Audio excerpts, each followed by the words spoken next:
Salam sejahtera dan selamat pagi. Anda bersama saya Hafizi Rosli dan juga Fahmi Izzuddin dalam Pantau Kos Sara Hidup, dan hari ini kita akan membincangkan mengenai isu gaji minima RM1,500.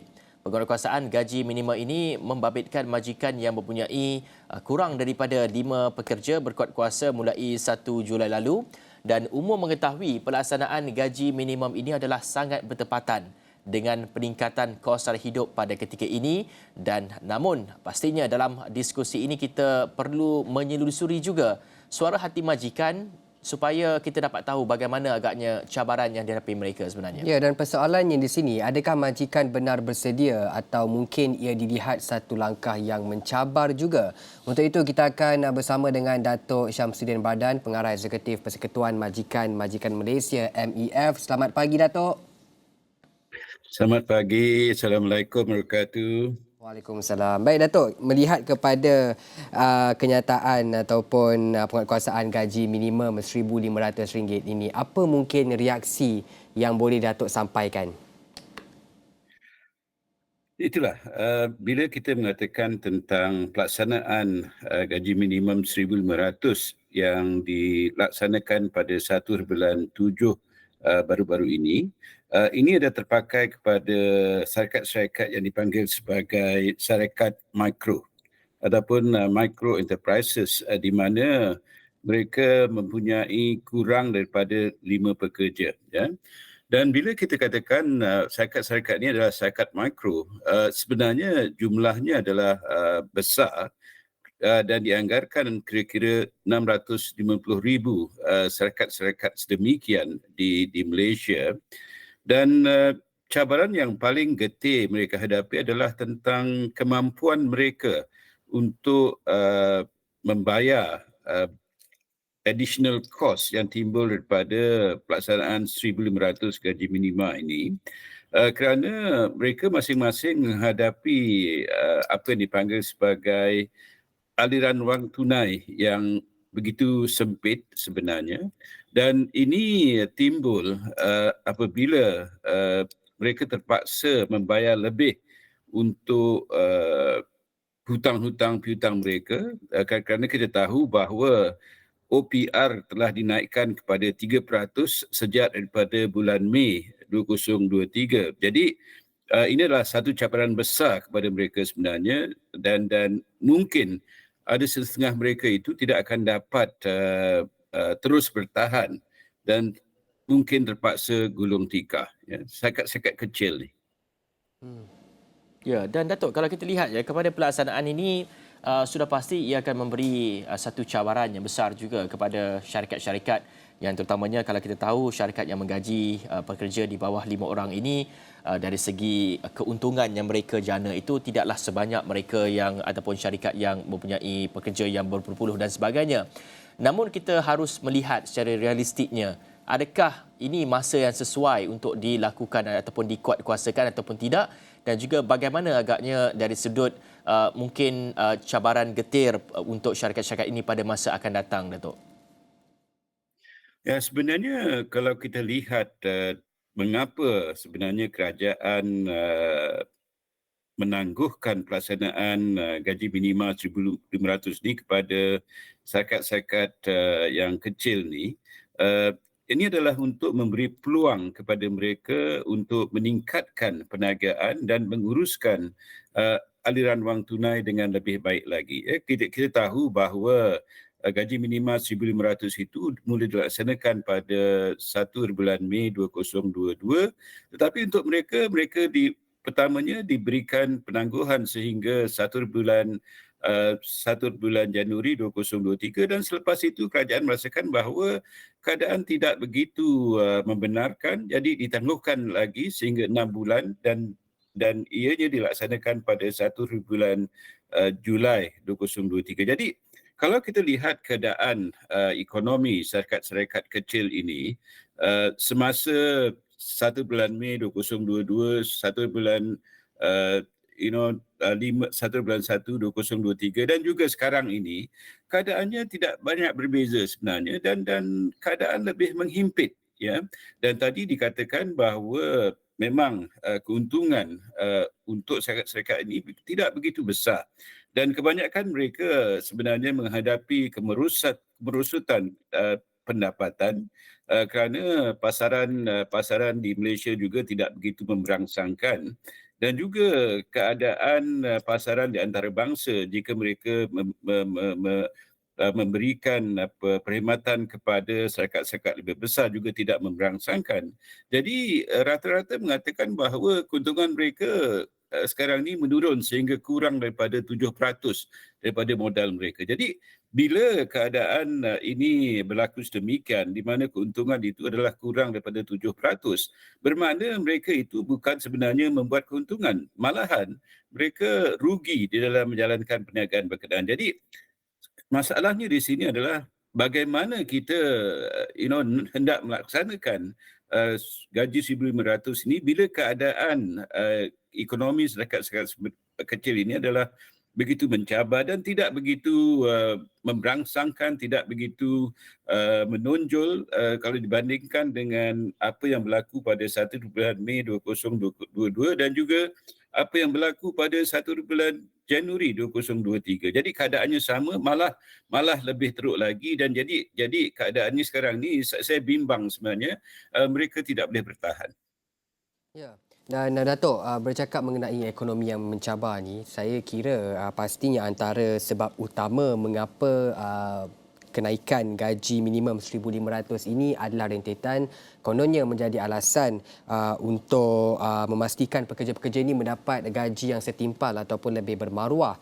Namun melihat kepada perkara ini, adakah dengan pelaksanaan gaji minimum 1,500 ini menjadi satu alat yang tepat untuk menangani kos sara hidup, Datuk?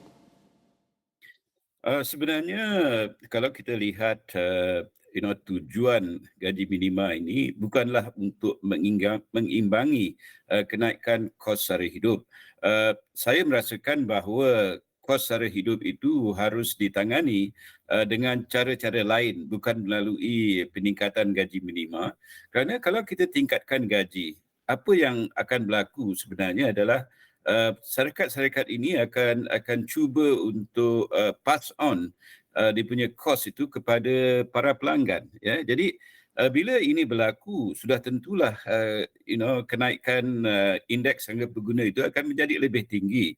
Jadi kerajaan harus melihat bagaimana kita harus tangani perkara ini dengan lebih baik lagi, dan bukan menggunakan sistem gaji minima untuk membolehkan pekerja-pekerja ini mengejar apa yang dipanggil sebagai peningkatan kos sara hidup, ya. Jadi kos sara hidup ini harus ditangani dengan lebih mendalam lagi oleh pihak-pihak agensi yang tertentu, terutamanya kita ada kementerian yang ditubuhkan khusus untuk menangani cara hidup, dan bukan kita menuding kepada majikan, you bayar lebih nanti supaya pekerja itu dapat sebenarnya hidup lebih selesa dan kerana ada peningkatan kos sara hidup, ya. Datuk, susulan daripada pelaksanaan gaji minima 1,500 ini, saya sendiri berpendapat, saya percaya mungkin bagi syarikat-syarikat yang bagi mereka akan sedikit menjejaskan kewangan mereka untuk menutup suatu perniagaan disebabkan oleh pelaksanaan ini adalah mungkin tidaklah. Tapi adakah dengan terpaksa menampung lebih banyak kos untuk membayar gaji dengan penetapan gaji minima ini, akhirnya kesannya juga akan terpalit kepada masyarakat ataupun pengguna ataupun pelanggan itu sendiri seperti apa yang Datuk katakan tadi. Dan bagaimana Datuk melihat kepada situasi ini, sekiranya terus berleluasa, maka harga-harga barangan ataupun perkhidmatan yang ditawarkan juga akan terus meningkat di Malaysia ini, Datuk? Ya, sebenarnya begitu. Walaupun mungkin kita mengatakan bahawa kerana peningkatan gaji minima syarikat akan ditutup, itu adalah sesuatu yang mungkin agak drastik, ya. Tetapi bayangkan keadaan di mana kita ada kedai runcit di kampung, ya. Katakan kita ada 2 pekerja, ya, dan kita diminta untuk membayar RM1,500 sebagai gaji kepada 2 pekerja berkenaan, gaji pekerja bawahan, ya. Jadi bayangkan keadaan peniaga sedemikian di kampung-kampung, dan juga terikat dengan polisi gaji minima. Adakah mereka ini boleh survive? Saya rasa tidak. Lebih baik mereka menutup saja perniagaan mereka dan ini akan menyusahkan masyarakat sekeliling ya. Kalaupun mereka boleh bertahan, mereka akan terpaksa meningkatkan harga-harga barangan yang dijual oleh mereka. Mungkin tidak melibatkan harga barangan yang dikawal, tetapi harga barangan-barangan lain seperti ikan bilis, ikan kering dan sebagainya. Jadi masyarakat sekeliling akan terpalit. Ada dua kemungkinan, sama ada syarikat itu ditutup dan ini bermakna tidak ada lagi perkhidmatan diberikan oleh syarikat mikro berkenaan, ataupun syarikat mikro berkenaan terpaksa pass on kos berkenaan kepada masyarakat sekeliling. Jadi ini akan sebenarnya menjadi satu keadaan di mana harga itu akan terus meningkat, dan bila harga meningkat masyarakat akan tidak membeli dengan banyak dan ini akan juga menjejaskan perniagaan syarikat berkenaan. Ya. Dan juga saya juga ingin menyentuh ya Datuk berkenaan dengan bagaimana pula dari sudut majikan yang menyediakan penginapan dan juga makanan secara percuma kepada pekerja ini. Adakah perlu juga meneruti pelaksanaan gaji minima ini? Contohnya seperti kerjaya seperti pembantu rumah dan juga pengasuh di taska, mungkin mereka menikmati kesediaan penginapan daripada majikan. Namun melihat kepada penetapan gaji minima 1,500 ini, adakah perlu majikan untuk turut serta ataupun bagaimana, Datuk? Ya, jadi dari segi pembantu rumah ya, sebenarnya polisi gaji minima ini tidak terpakai kepada pembantu rumah ya, dan of course majikan pembantu rumah itu adalah tidak terikat dengan polisi gaji minima. Tetapi kita tahu juga bahawa even majikan-majikan kepada pembantu rumah juga akan terpaksa membayar gaji yang lebih tinggi. Terutamanya bila kita melihat kepada apa yang dilakukan oleh Indonesia. Mereka mengatakan bahawa pembantu rumah dari Indonesia tidak boleh digajikan kurang pada 1,500. Dan sekarang ni pun ada polisi daripada Indonesia mengatakan bahawa kalau mereka mengambil pembantu rumah dari Indonesia, mereka terpaksa membayar kira-kira 1,800 sebulan kerana mereka ini akan diminta untuk bekerja lebih masa dan juga bekerja pada hari cuti rehat dan sebagainya. Ya. Dan untuk syarikat-syarikat lain, malangnya bila mereka memberikan faedah-faedah seperti tempat tinggal, tempat ataupun memberikan makanan kepada pekerja-pekerja mereka, mereka tidak boleh mengambil kira faktor-faktor berkenaan untuk diambil kira dalam jumlah 1,500 itu, kerana dalam polisi gaji minima yang kita adakan dari segi perundangan mengatakan bahawa gaji minima itu adalah gaji pokok sahaja, tidak termasuk sebarang allowance yang diberikan ataupun tidak termasuk sebarang faedah-faedah yang diberikan. Yang saya rasakan bahawa itu adalah sesuatu keadaan yang harus dikaji semula kerana pemberian tempat tinggal, pemberian makanan itu juga merupakan kos. Ya. Kalau kita lihat dahulunya di Malaysia, ada lebih kurang 150 different kinds of allowances yang diberikan. Tetapi oleh kerana adanya gaji minima yang menekankan ianya gaji pokok sahaja, banyak majikan bila kita mula melaksanakan gaji minima telah mengambil kira kerana allowance berkenaan dan dimasukkan sebagai gaji pokok. Itu berlaku pada tahun 2013 lah dahulu. Ya, baik, itu antara penjelasan daripada Datuk Syamsuddin Bardan, Pengarah Eksekutif Persekutuan Majikan-Majikan Malaysia, melihat kepada pelaksanaan gaji minimum 1,500 dan apakah cabaran kepada majikan. Dan pasti yang selepas ini banyak lagi perkara yang kita ingin bincangkan melihat secara menyeluruh mengenai cabaran yang dihadapi oleh majikan-majikan ini. Tapi kita akan berehat dulu seketika, kita kembali selepas ini.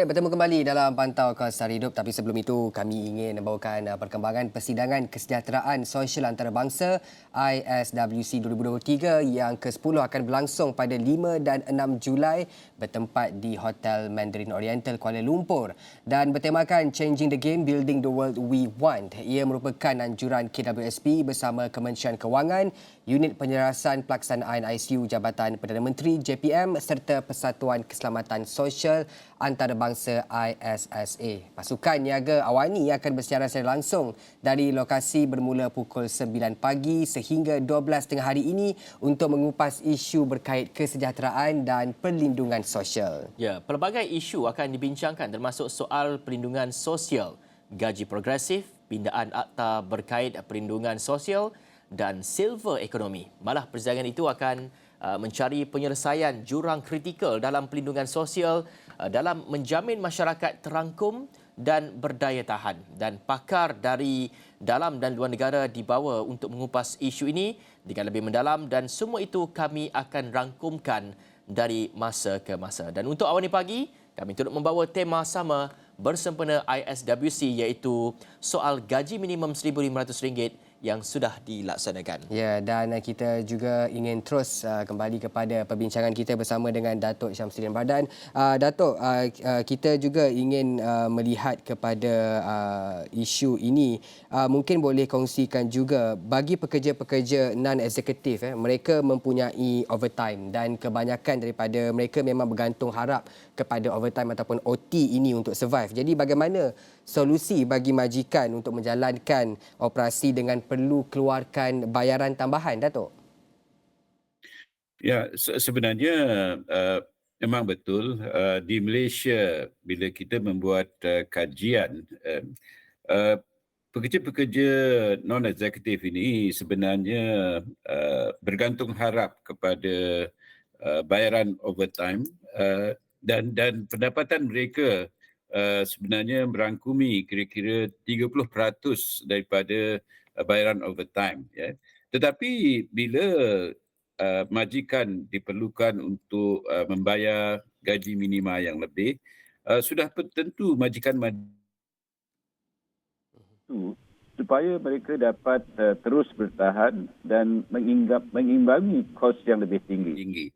Jadi salah satu daripada langkah berkenaan sudah pasti untuk melihat jumlah kerja-kerja lebih masa yang perlu dilakukan dan kebanyakan majikan akan memotong ataupun menghentikan langsung permintaan untuk mereka bekerja lebih masa. Jadi ini secara tidak langsung akan menjejaskan pendapatan keseluruhan kepada para pekerja berkenaan dan sudah tentu akan menekan tentang bagaimana mereka harus menangani kos sara hidup mereka yang lebih tinggi bila majikan terpaksa sebenarnya menghentikan kerja lebih masa. Ya, dan Datuk, mungkin dalam minit-minit terakhir, dalam 7 ke 8 minit ini, kami ingin dapatkan maklumat daripada Datuk sendiri. Apa agaknya solusi, terutamanya solusi menang-menang? Maknanya pekerja dapat manfaat dan majikan juga dapat manfaat susulan daripada pelaksanaan ini. Bagaimana sebenarnya kita nak memastikan kedua-duanya berpuas hati dengan apa jua ketetapan yang ditetapkan oleh kerajaan sendiri, Datuk? Kalau kita lihat apa yang berlaku semasa COVID-19, banyak bantuan diberikan kepada para majikan dan ini sedikit sebanyak dapat membantu majikan-majikan untuk terus bertahan. Ya. Tetapi pada masa ini kita lihat bahawa banyak daripada insentif berkenaan telah dihentikan, ya. Dan saya memang berharap agar kerajaan melihat semula keadaan berkenaan dan mengenalkan insentif tertentu supaya mereka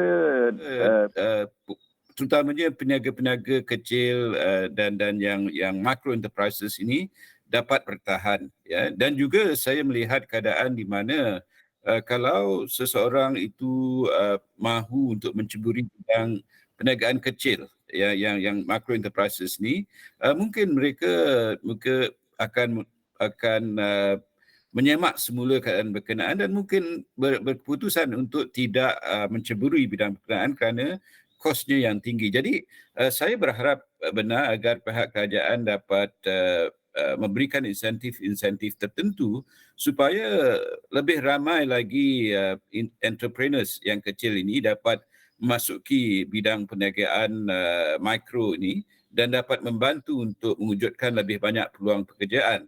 Ya, dan saya juga merasakan bahawa kalau katakan dari segi jangka panjangnya, ya, kalau kita lihat banyak negara-negara seperti Indonesia, Filipina, even Amerika juga telah memberikan satu kecualian kepada syarikat-syarikat kecil ini daripada pemakaian sistem gaji minima yang dilaksanakan di negara masing-masing. Jadi saya juga berharap dari segi jangka panjangnya kerajaan dapat melihat semula tentang keadaan ini dan memberikan peluang kepada majikan-majikan yang kecil ini untuk terus bertahan dan merancakkan lagi kegiatan ekonomi mereka dalam keadaan mereka juga tertekan supaya mereka dapat lebih sustainable dan dapat bertahan dalam keadaan yang serba mencabar ini. Jadi kita seharusnya melihat semula keadaan polisi yang kita adakan dan juga dari segi keseluruhannya, ya. Macam saya katakan tadi, ada keperluan untuk melihat semula definisi gaji minima itself, kan. Kalau kita katakan sekarang ini ianya adalah terpakai kepada gaji pokok sahaja, adakah itu adalah sesuatu yang boleh diubah dan memasukkan juga faedah-faedah lain seperti yang kita katakan tadi, faedah tempat tinggal, faedah makanan dan ilauan-ilauan tertentu supaya dirangkumkan untuk menjadi sebahagian daripada gaji minima. Ya, dan Datuk pastinya ini melibatkan soal keadilan lah kerana kita tidak mahu keadilan itu kepada mereka yang menerima gaji itu sahaja tetapi kepada majikan juga. Jadi apa mungkin cadangan yang boleh Datuk berikan berkenaan dengan satu polisi yang boleh dilakukan oleh kerajaan untuk melihat juga rintihan dan secara tidak langsung menegakkan keadilan kepada majikan itu sendiri, kerana kita tengok perkara berkenaan dengan gaji ini sudah lama diperbahaskan dan juga sering kali melibatkan kepada pekerja lah, namun daripada sisi majikan itu jarang kita dengarkan, jarang diwartakan. Mungkin ada cadangan daripada Datuk untuk pastikan keadilan majikan ini terbela, Datuk. Ya, sebenarnya jika kita melihat tentang peruntukan dalam Akta Gaji Minima, sebenarnya gaji minima di dalam akta itu harus ditetapkan mengikut sektor-sektor tertentu, mengikut tempat-tempat tertentu dan juga jenis kerja, ya. Tetapi apa yang berlaku pada masa ini adalah kita memakai satu kadar untuk semua sektor, untuk semua tempat dan juga untuk semua pekerjaan. Jadi inilah sesuatu yang memang amat menyukarkan majikan-majikan, terutamanya bila mereka beroperasi di tempat-tempat terpencil, ya, dan juga jenis-jenis perusahaan yang mungkin tidak begitu menguntungkan. Jadi saya berharap agar ada satu inisiatif dari pihak kerajaan sendiri supaya melihat semula keadaan ini. Jadi sepatutnya kita harus menetapkan gaji minima itu mengikut jenis kerja, tempat kerja dan juga di mana majikan itu beroperasi. Bayangkan kalau kita kata kita beroperasi di bahagian yang terpencil di Sarawak, di Sabah ataupun di Kelantan, di Perlis, di mana keadaannya itu tidak begitu memberangsangkan, tetapi mereka mahu berada di situ, ya, dan juga pekerja pun mahu berada di situ kerana mereka kata kos sara hidup di tempat-tempat yang tertentu itu adalah kurang daripada apa yang berlaku di bandar-bandar besar. Jadi sepatutnya kita menetapkan gaji minima itu mengikut tempat dan jenis-jenis kerja yang kita ada, dan of course kalau katakan di Kuala Lumpur, keadaannya boleh menjadi lebih tinggi kerana kos sara hidup di Kuala Lumpur ataupun di bandar-bandar besar itu adalah lebih tinggi kalau dibandingkan dengan kos sara hidup di tempat-tempat lain. Jadi apa yang kita lakukan pada masa ini adalah kita menetapkan satu kadar yang terpakai untuk semua tempat kerja, dan ini sebenarnya membebankan majikan-majikan yang beroperasi di tempat-tempat yang kecil dan terpencil. Ya, itu antara cadangan yang menarik juga yang boleh juga kerajaan teliti bagaimana sebenarnya penetapan gaji minimum ini melihat kepada tempat kerjanya dan juga jenis pekerjaannya supaya kita dapat match lah dengan apa keperluan dan juga apa dari segi situasi majikan-majikan dan juga pekerja-pekerja itu sendiri. Terima kasih kami ucapkan kepada Datuk Samsudin Bardan, Pengarah Eksekutif Persekutuan Majikan-Majikan Malaysia MBF, atas kesediaan menghadiri ataupun bersama dengan kita berbincang, berdiskusi mengenai gaji minimum ini dari sudut cabaran kepada majikan itu sendiri. Sekian dulu daripada saya, Hafiz Rosli. Saya Fahmi Izzuddin. Assalamualaikum dan salam hormat.